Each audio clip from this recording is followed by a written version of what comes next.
Ukraine has hit Russia with its biggest ever drone attack amid claims that Iran and China are ramping up their military support for Moscow. But still, the West is dragging its heels over giving Ukraine permission to use long-range weapons against targets on sovereign Russian soil.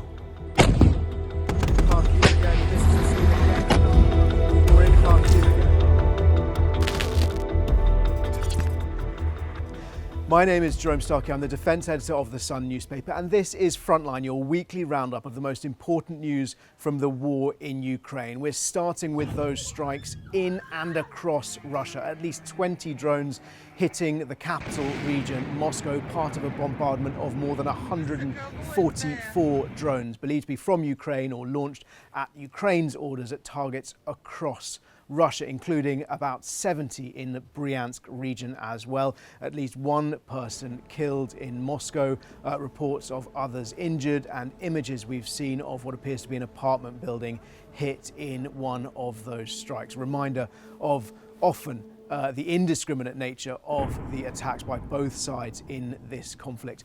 Ukraine is hitting back, continuing to try and hit targets in and across Russia, both to bring the war home to ordinary Russian people, and that was one of the reasons it launched that attack into Kursk, and also part of its wider, longer-range strategic objective of trying to degrade Russia's war machine. We've also had reports in today of a tank factory in Omsk on fire. That's about 1,400 miles east of the closest Ukrainian position, and suggestions that at least 3, possibly more, drones have been intercepted in Murmansk inside the Arctic Circle. So that is the headquarters of Russia's northern fleet, about 1,000 miles to the north of the nearest Ukrainian-held territory. So deep range strikes happening inside Russia, despite the refusal by Western allies to lift those existing bans on Ukraine using Western weapons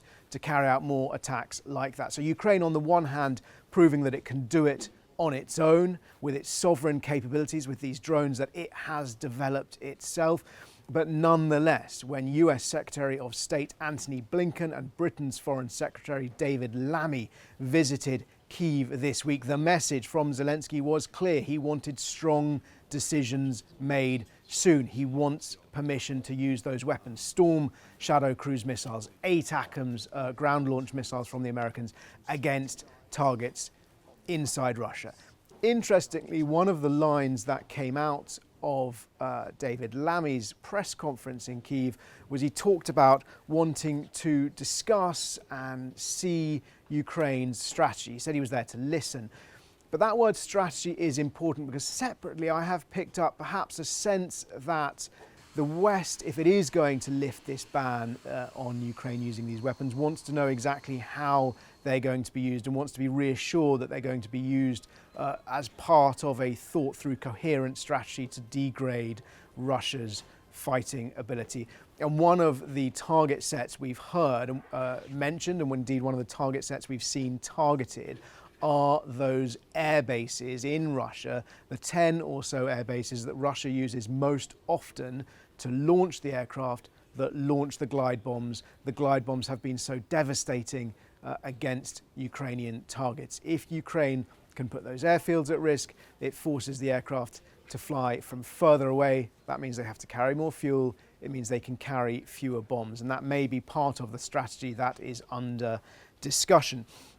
We've heard from US and UK officials this week that Iran has shipped some 200 short-range ballistic missiles, Fateh 360 missiles, to Russia, and Secretary of State Blinken said he expects those to be used against Ukraine within the coming weeks. And America and the UK have framed this as a significant escalation. Indeed, they have announced sanctions against Iran for increasing its cooperation.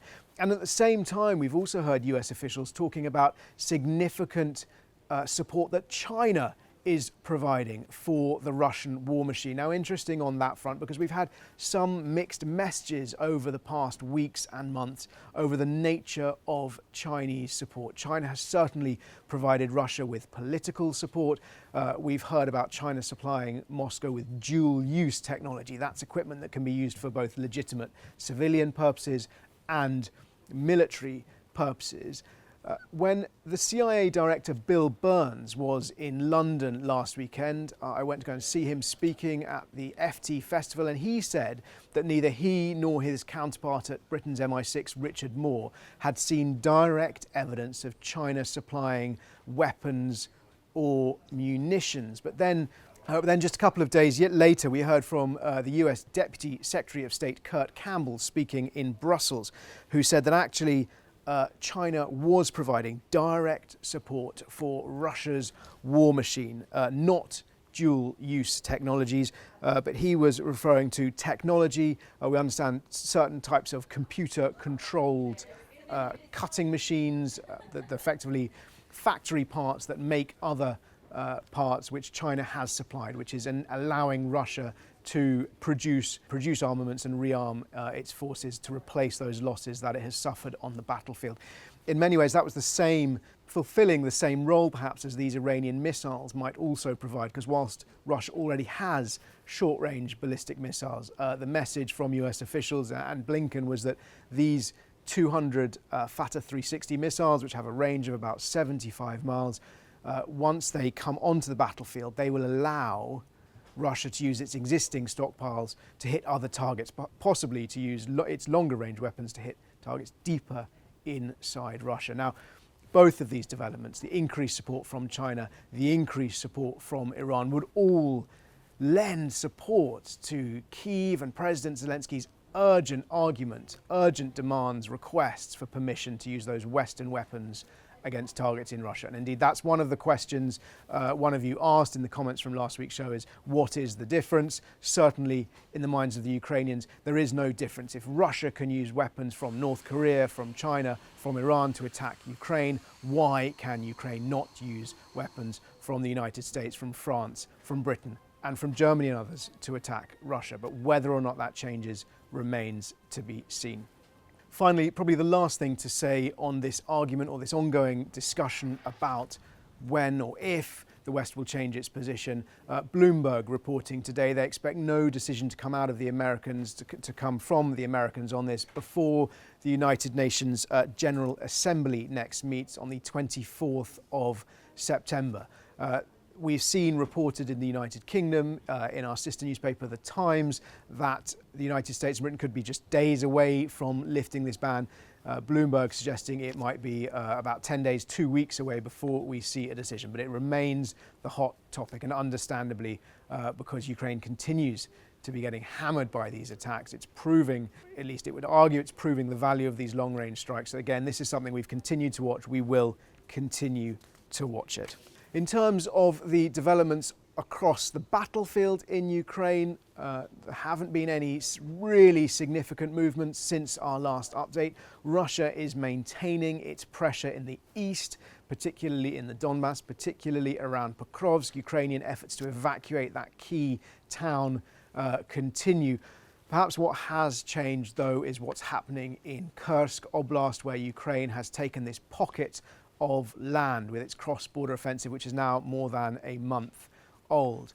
Russian paratroopers from the VDV units and Marines from its naval infantry brigades have launched a counterattack on the western edge of the territory that Ukraine holds. Now, too early to tell whether or not this is Russia's main offensive to try and push those Ukrainian forces out, or whether this might be better seen as part of shaping operations, in the words of the Institute for the Study of War, suggesting they might be trying to gain favourable positions or perhaps even bisect the Ukrainian troops who are in sovereign Russian territory to get better positions for a bigger offensive down the line. But clearly Ukraine also fighting back, trying to hold that territory, which President Zelensky has called a buffer zone. His top commander, Alexander Syrsky, said was aimed at thwarting an attempted Russian assault into Ukraine from that territory. As ever, if you have any questions, please do ask them in the comments below, and I'll try and answer as many of them as I can next week. And if I can't do that, I will also get into the comments myself and try and answer some of them there as well. Thank you to everybody who asked questions last time round. Question number one, based on those Dragon drones we were talking about last week that spew thermite, incredibly high, hot, incendiary weapons over Russian positions and tree lines and trenches and bunkers, said, will we see more flamethrowers, those sorts of weapons in use in the conflict? It's hard to predict how that's going to evolve. What I would say is we've suddenly seen this sort of spike in these thermite Dragon drones. I would also point out we have seen so-called thermobaric weapons used early on in the conflict. These were sometimes called vacuum bombs, weapons that create such a sort of hot explosion that they burn up, the flames burn up all the oxygen and create a vacuum, a bit like a firestorm, but on a smaller scale. Incendiary weapons are used all the time in conflict. Flamethrowers, quite a specific purpose, used to clear trenches or bunkers in fairly close quarters combat. Incidentally, that factory we talked about in Omsk that appears to be on fire today that makes tanks also makes flamethrowers. Whether there's any connection, impossible to tell at the moment, and obviously we'll keep an eye on whether or not more of these weapons are going to be used. Question number two, is it a numbers game? Is one side going to break? The question really was, when is the West going to say enough is enough and intervene directly? I don't think we will see a direct Western intervention, and by that what I mean is conventional Western forces fighting directly against Russian forces on Ukraine, because ultimately that then becomes a NATO Article 5 conflict. It is a direct fight between the West and between Russia, and it is, to all intents and purposes, a third world war. And there is a subtle but significant difference between what is happening now and that nightmare doomsday scenario.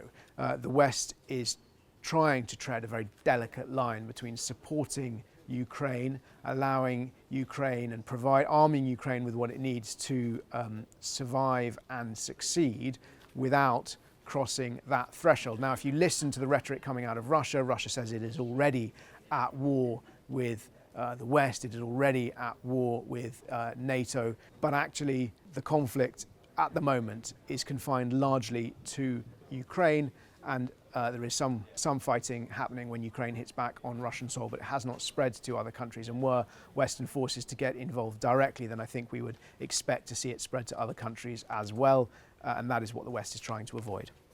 Question number three, can Ukraine just go ahead and use the weapons it's got against Russian soil? Particularly this was asked in connection with the Storm Shadow cruise missiles. These are bunker-busting cruise missiles that Britain has supplied. France has supplied its equivalent, which is called Scalp. They're basically the same weapon. We know Ukraine has some of these. We don't know how many in its stockpiles. Can't it just fire them at those targets? Now, I put this question to Justin Bronk, who's the air power expert at the RUSI think tank in London. I mean, he pointed out a couple of things. He said, simply on a political level, it would not be in Ukraine's interest to violate the terms of any agreements with its allies who've donated these weapons. So even if it was mechanically, physically possible for Ukraine to use those weapons that are now in its control, as has been suggested, against targets in Russia, clearly if that was in breach of an agreement with the donor, then that would jeopardize that relationship, and the long-term relationship is more important than any particular immediate military target. It's also not clear, and there may be a case that there may be a requirement for those allies to be involved in the programming of these missiles to hit certain target sets or for approvals. Now that's not clear, and allies are deliberately opaque about how that process works. But for the time being, just on the simple political level, it wouldn't be in Ukraine's best interest to do that, and that's probably the reason we see Ukraine not doing that. It may not even be physically or mechanically possible to do it without the blessing of the donor countries.